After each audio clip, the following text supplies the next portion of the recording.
Welcome to the video number 4. Enlightenment is a literary term.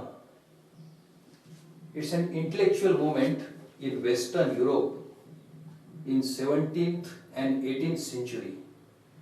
सत्यशोधन, ज्ञान, प्रसार, माहिती, विवेक शक्ती, तर्कबुद्धी, युक्तिवाद, अज्ञान नष्ट करणे, लोक भ्रममुक्ती अशी चळवळ होती.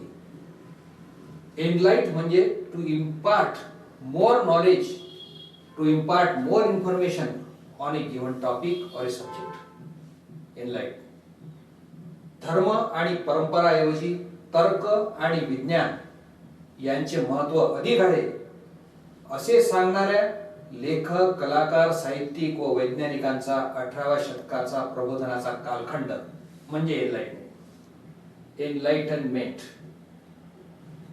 आता आपण या पुस्तकातलं हो काय प्रिस्क्राइब मॅजिक केसमेंटचं. The enlightenment was an intellectual movement that believed in the power of human reason to resolve the problems of civilization and contribute to the progress of mankind. ही एक ज्ञान, प्रसार, माहिती किंवा ज्ञान उलगडा करण्याची किंवा प्रबोधन करण्याची प्रक्रिया आहे.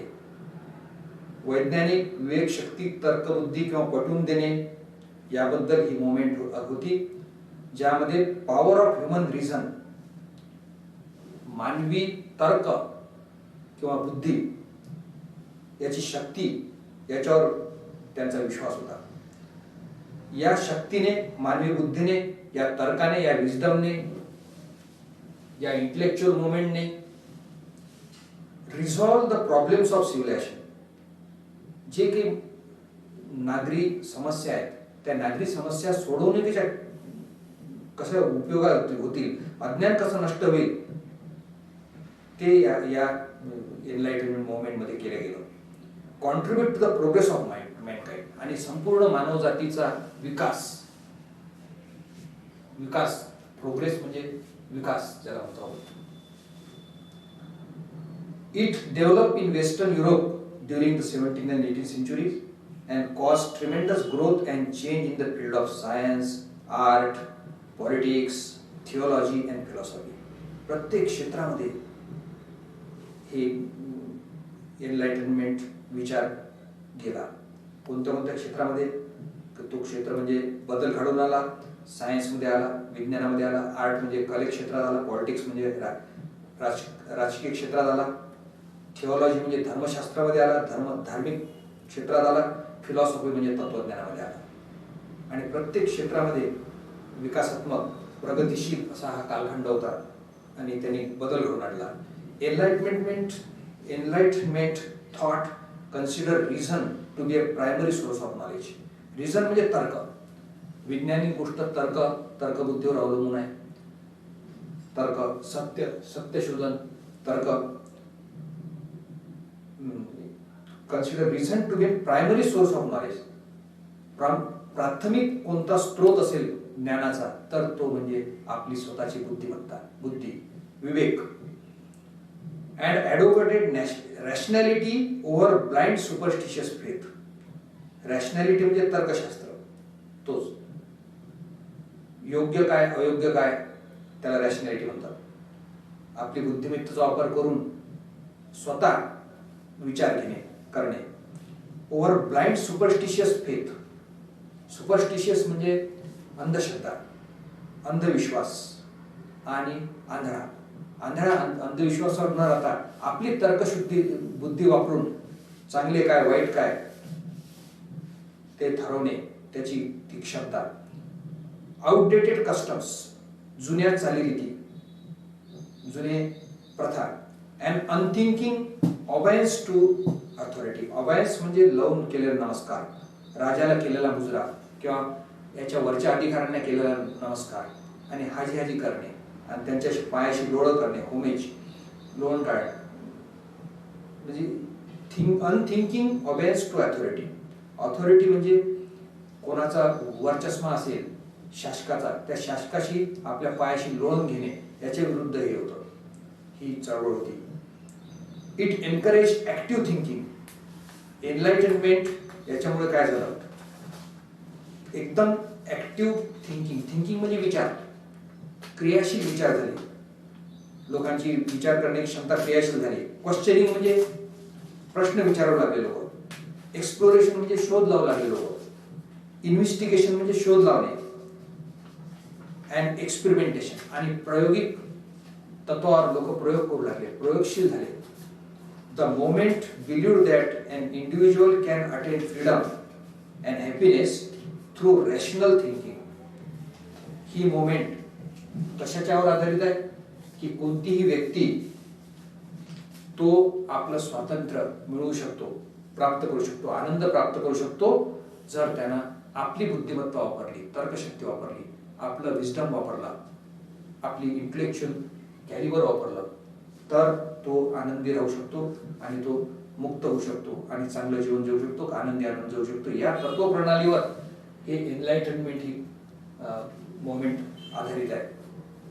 This period in Europe cultural history is often referred to as an age of reason. Age of reason. या चळवळीला दुसरे नाव आहे एज ऑफ रिझन. याचे अनेक नाव आहे ह्या चळवळीला दिल्या गेलेले आहेत. त्यापैकी म्हणजे एक म्हणजे एज ऑफ प्रोज, कारण या ठिकाणी प्रोज जास्त लिहिलं गेलं.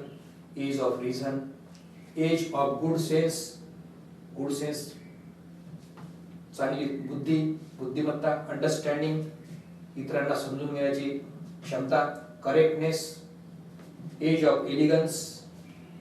In the form of writers of this moment laid stress on imitation of the ancients and Greeks and antiquity. या कालखंडातले जे लेखक होते ते अनुकरण करायचे जुन्या पुरातन काळातले किंवा उत्तम क्लासिकल लेखकांचे. करेक्टनेस अँड प्रपोर्शन, करेक्टनेस वर जोर द्यायचे. Many writers and scientists began to emphasize the importance of science and reason.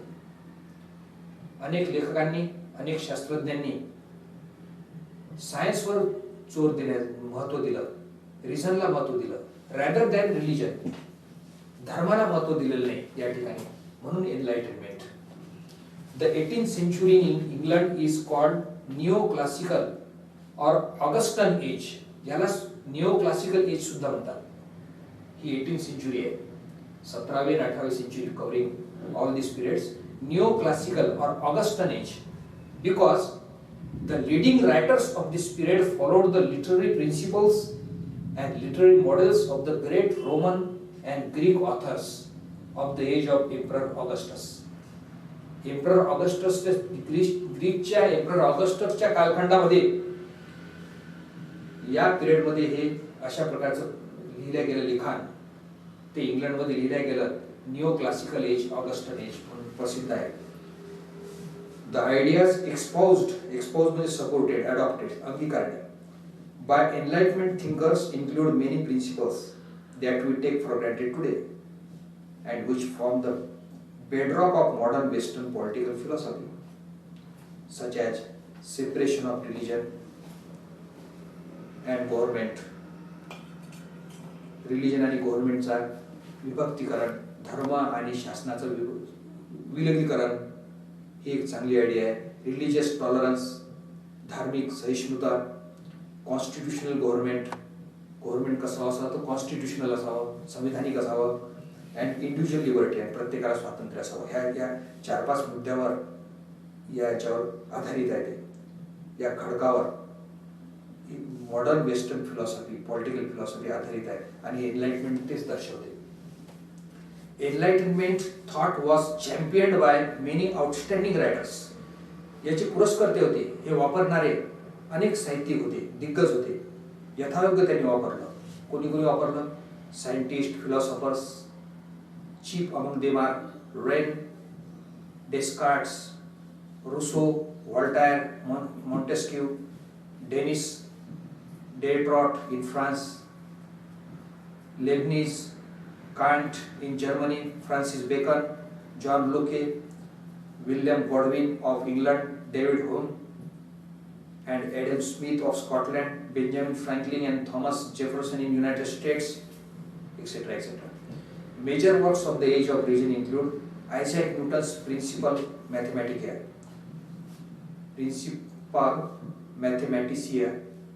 Montesquieu's Spirit of Laws, Encyclopedia compiled in France by Diderot, other philosophers, The Social Contract by Rousseau, Adam Smith's Wealth Nations, American Declaration of Independence, and Constitution of the United States, framed in 1787. So these are the writers, and you may see that in details on page number 97 of the Magic Casemates. Thank you for this. See you in the next video. Thank you very much.